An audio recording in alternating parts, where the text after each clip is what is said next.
নমস্কার সবাইকে।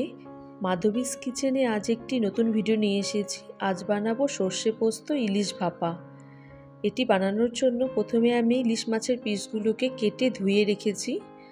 এবার আমি একটি মিশ্রণ তৈরি করেছি, যেখানে সর্ষে, পোস্ত, কাঁচা লঙ্কা, শুকনো লঙ্কা দিয়ে ভালোভাবে একটা পেস্ট তৈরি করেছি স্মুথ। এবার মাছের পিসগুলোকে আমি এই মিশ্রণটি দিয়ে ভালোভাবে মাখাবো। তার জন্য আমি 6টা মাছের মধ্যে 3টে মাছ করব দেখে 3টে মাছ নিয়েছি। এর মধ্যে আমি পরিমাণ মতো নুন, হলুদ আর ওই স্মুথ পেস্টটা দিয়ে ভালোভাবে মেখে নেব ভাপাটা তৈরি করবার জন্য। মাখা হয়ে এলে আমি এটিকে একটি টিফিন ক্যারিয়ারে ঢেলে দেব। সাথে মাছগুলো দেওয়ার পরে সাথে যে মিশ্রণটি আছে সেটিও দিয়ে দেব গ্রেভির জন্য। এরপরে পরিমাণ মতো কাঁচা লঙ্কা, পরিমাণ মতো কাঁচা সর্ষের তেল আমি দিয়ে দেব।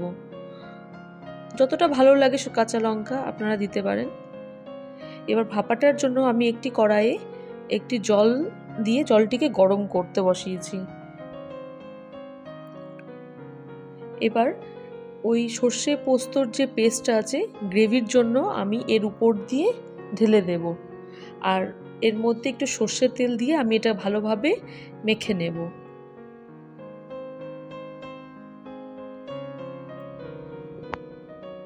ভাপাটা তৈরি করবার জন্য দেখুন মাখা হয়ে গেছে। এবার আমি এই টিফিন ক্যারিয়ারের ঢাকনা বন্ধ করে আমি এই কড়াইয়ের মধ্যে জলটার মধ্যে বসিয়ে দেব।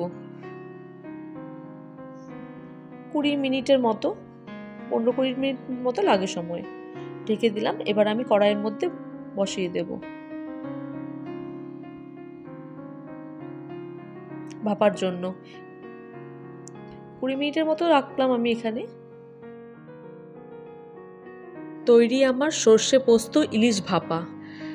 যদি এই ভিডিওটা ভালো লাগে লাইক করুন, শেয়ার করুন, চ্যানেলটিকে সাবস্ক্রাইব করুন।